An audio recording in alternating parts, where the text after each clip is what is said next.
Caríssimos, caríssimos, René de Paula Júnior falando. Faz tempo que eu não gravo um carro, né? Faz tempo que eu não faço jus ao título desse modesto canal, que é o Roda e Avisa, né? Mas eu tô a caminho de um compromisso agora. Espero não estar muito em cima da hora.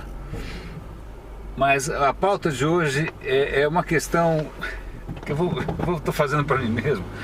E vamos ver se eu consigo, sei lá, articular alguma coisa aqui com vocês. A questão é a seguinte: por que social media ainda é assunto?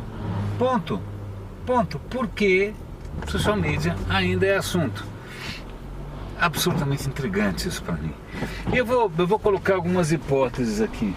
Não estou querendo dizer que não, sei lá, que não funcione, ou que não valha nada, ou que seja lá o que for. O que me intriga é lógico, há casos e casos, acertos e erros, né, mitos e verdades e coisas parecidas, mas, de novo, por que ainda é assunto? Vamos acertar esse troço aqui. Porque ainda eventos e livros e isso e aquilo e tal. Assim, a primeira coisa que me vem à cabeça é assunto porque é falta de assunto, né? Porque não tem assunto. Ninguém inventou nada novo, né? Na verdade, grande parte desse papo todo, a gente está falando de uma maneira genérica, abstrata, mas é um papo muito dependente de plataformas. Então, se alguma plataforma, enquanto não surge alguma outra, enquanto estamos na mesma, o papo é mais ou menos o mesmo. Tirando, sei lá, as honrosas situações em que alguém está criando alguma coisa original, que não passe pelo Facebook, que tem algum outro propósito, sei lá, há casos, já vi. Mas no geral, esse é só um rótulo, né, caridoso e bondoso e generoso para a história. Vamos falar de Facebook, ou de Twitter, né, ou de Instagram, ou de Pinterest. Está sempre na enquanto não surge nada de novo, né, o negócio não muda. Mas acho que tem outro fator aqui, tem dois fatores aqui que eu quero colocar. Um deles vamos imaginar que, sei lá, uma agência X ou um profissional Y tenha se estruturado para vender esse peixe, né? Porque só sabe fazer isso, ou porque só gosta de fazer isso, ou porque nunca conseguiu ganhar dinheiro de outra maneira, né? Aí o cara achou lá um certo nicho, adquiriu uma certa experiência, e é lógico que o cara vai rezar para esse negócio não acabar, ou para a coisa não dar alguma guinada diferente. Primeiro, para não perder o ganha-pão, né, etc e tal, e segundo, para não jogar fora a experiência que ele tem. Esse é um risco permanente de trabalhar nessa área. Quando eu olho lá meu currículo, tal, você fala, nossa, quanta experiência. Eu falo, cara, muitas delas estão completamente anacrônicas, obsoletas, né? Não fazem mais muita diferença. É que nem você hoje em dia ser um especialista em fazer pirâmides, sei lá. Mas então, ok, então existem, já coloquei aqui dois fatores. Primeiro, a gente está mastigando esse chiclete sem gosto aí, essa borracha velha aí, só porque ninguém está conseguindo emplacar uma plataforma nova, ok. Dois, por uma certa resistência à mudança de quem vive disso, né? Sei lá. Mas aí tem um terceiro fator que acho que aí toca todo mundo e não tem a ver com má vontade, boa vontade, etc e tal, que é o seguinte: como que as informações chegam para você hoje? Eu escolho, quer dizer, na boa, né? Eu acho que essa história do eu escolho, eu já está meio furado, porque na verdade grande parte das pessoas está sentada e as notícias caem no colo. Ponto. Você não precisa nem ficar entrando no site do UOL, você não precisa nem ficar entrando, fazendo busca. Não, você abre lá um Facebook, abre lá o seu Twitterzinho, os canais que você segue, e as coisas vão caindo, né? Ponto, é isso, né? Mas aí tem uma questão que é interessante, sei lá, que eu já abordei, muita gente já abordou de inúmeras maneiras, que é o seguinte: aquilo que cai no seu colo, aquilo que você está vendo, aquilo que constitui praticamente, né, esse mosaico que vem para você como uma representação dos tempos, da atualidade, ele corresponde? E aí eu vou colocar uma questão que aí, acho que é um pouco inerente à questão de mídias sociais, que é o seguinte: vamos pensar em termos de seleção natural, tá? Seleção natural. Toda plataforma, vamos pensar cada plataforma como um meio ambiente, né? Como um meio ambiente, né? Então, por exemplo, se você quer divulgar uma ideia, vamos imaginar, dentro da sua empresa, você vai encontrar um certo meio ambiente com algumas regras, né? Se você quer divulgar a sua ideia na academia, de ginástica, não estou brincando, academia, é universidade, sei lá, é outra mecânica, né? Os critérios são outros. Se você quiser divulgar na academia de ginástica, então aí o critério é realmente outro, né? Mas o que eu quero dizer é que para uma ideia se propagar, para uma ideia de alguma maneira, né, vingar no sentido botânico da história, ela depende um pouco do ambiente em que elas foram semeadas, né? Se você está num estádio de futebol, né, no auge ali da partida, do time, na torcida do time que está ganhando, eu duvido que você consiga ali, sei lá, fazer uma discussão sobre o sentido da vida. Não é um ambiente, não é um momento, não é assim que funciona, está no lugar errado, na hora errada, tá? Estou dando essa preparação porque eu acho que uma rede, aí eu vou falar especificamente do Facebook, que eu acho que isso é mais claro para mim, tá?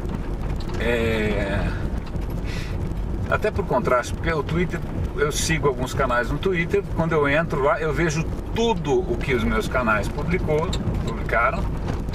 É só uma questão de eu ter saco de descer, de recuar no tempo o máximo possível, mas não teve ali, sei lá, algum filtro, né? Sei lá. Agora, já no Facebook tem duas coisas curiosas. Em primeiro lugar, tem alguma coisa mágica e misteriosa, obscura e intrigante fazendo a seleção do que aparece ou não. Aparecem coisas ali que eu nem sei de onde vieram e fico imaginando o que deixou de aparecer, né? Essa é a primeira questão. Então você já tem aí um mecanismo muito singular de seleção natural. Então você coloca uma ideia lá, eu publico coisas o dia inteiro, normalmente que não interessam absolutamente ninguém, eu sei, mas o primeiro fator de decidir o que vai ser multiplicado, né, o que vai ser propagado, a primeira decisão parece ser em cima do bendito algoritmo.